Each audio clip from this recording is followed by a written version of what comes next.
Aiwa silks, Kasaragod, Kanhangad, Mangalore. അമേരിക്കയിലെ ഹ്യൂസ്റ്റണിൽ നടന്ന പ്രധാനമന്ത്രി നരേന്ദ്രമോദിയുടെ ഹൌഡി മോദി പരിപാടിക്ക് അമേരിക്കയിലെ ഇന്ത്യൻ പ്രവാസികൾ വൻ സ്വീകരണമാണ് നൽകിയത്. ചരിത്രത്തിൽ ഇതുവരെ ഇത്തരത്തിലൊരു സ്വീകരണം ആർക്കും ലഭിച്ചിട്ടില്ല എന്ന അഭിപ്രായവും ചിലർ സമൂഹ മാധ്യമങ്ങളിൽ പങ്കുവയ്ക്കുന്നുണ്ട്.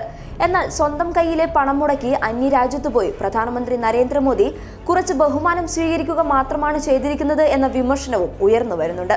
ജവഹർലാൽ നെഹ്റുവിന് ലഭിച്ച സ്വീകരണത്തിന്റെ ദൃശ്യങ്ങൾ പങ്കുവച്ചുകൊണ്ടുള്ള താരതമ്യ ചർച്ചകളാണ് ഇന്ന് സമൂഹ മാധ്യമങ്ങളിൽ നിറഞ്ഞു നിൽക്കുന്നത്. പ്രധാനമന്ത്രി നരേന്ദ്രമോദിയെ വേദിയിൽ നിർത്തി ജവഹർലാൽ നെഹ്റുവിനെയും ഗാന്ധിജിയെയും പുകഴ്ത്തിയ സ്റ്റെന്നി ഹോയറിന്റെ പ്രസംഗമാണ് ഇതിന് തുടക്കം കുറിച്ചത്. 1961 സ്വാതന്ത്ര്യ സമര സേനാനിയും മുൻ പ്രധാനമന്ത്രിയുമായ ജവഹർലാൽ നെഹ്റു അമേരിക്കയിൽ എത്തിയപ്പോൾ അന്നത്തെ അമേരിക്കൻ പ്രസിഡന്റ് ജോൺ എഫ് കെന്നഡിയും അമേരിക്കൻ ജനതയും അദ്ദേഹത്തിന് നൽകിയത് മോദിക്ക് ലഭിച്ചതിനേക്കാൾ വലിയ സ്വീകരണമായിരുന്നു എന്നാണ് ചിത്രം സഹിതം സമൂഹ മാധ്യമങ്ങളിൽ പ്രചരിക്കുന്നത്. അതേസമയം സമൂഹ മാധ്യമങ്ങളിൽ പ്രചരിക്കുന്ന ജവഹർലാൽ നെഹ്റുവിന്റെയും ഇന്ദിരാഗാന്ധിയുടെയും ചിത്രം അമേരിക്കൻ സന്ദർശന വേളയിൽ ഉള്ളതല്ല എന്നും സോവിയറ്റ് യൂണിയൻ സന്ദർശിച്ചപ്പോഴുള്ളതാണെന്നുമാണ് മറ്റു ചിലർ ചൂണ്ടിക്കാട്ടുന്നത്.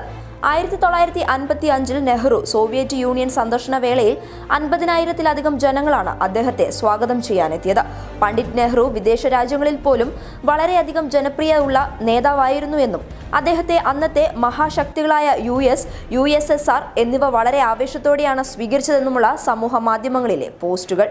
ലോകം ശ്രദ്ധിച്ച പരിപാടിയിൽ പക്ഷേ നരേന്ദ്രമോദിയും അദ്ദേഹം നയിക്കുന്ന രാഷ്ട്രീയ പക്ഷവും ഇഷ്ടപ്പെടാത്ത ഒരു കാര്യം നടന്നു.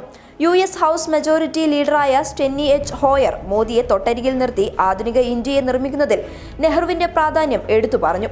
മഹാത്മാഗാന്ധിയുടെ അധ്യാപനങ്ങളും നെഹ്റുവിന്റെ ദർശനവും ഹോയർ പരാമർശിക്കുമ്പോൾ മോദി നിശബ്ദനായി നോക്കി നിൽക്കുകയായിരുന്നു. നിരന്തരം നെഹ്റുവിനെതിരെ നരേന്ദ്രമോദിയും അമിത്ഷായും അടക്കമുള്ള BJP നേതാക്കളും സംഘപരിവാർ സംഘടനകളും കടന്നാക്രമണം നടത്തുമ്പോൾ ഇതൊരു ഓർമ്മപ്പെടുത്തലാണ്. ഗാന്ധിയൻ നെഹ്റുവിയൻ തത്വചിന്തകളുടെ മാതൃകകളാക്കി ഇന്ത്യ എല്ലായ്പ്പോഴും ലോകത്തിൽ അറിയപ്പെടുമെന്നുള്ള ഓർമ്മപ്പെടുത്തലുകൾ. ഇത്തരത്തിലുള്ള നിരവധി ചിന്തകളാണ് സമൂഹ മാധ്യമങ്ങളിൽ നിറഞ്ഞു നിൽക്കുന്നത്. News desk public Kerala.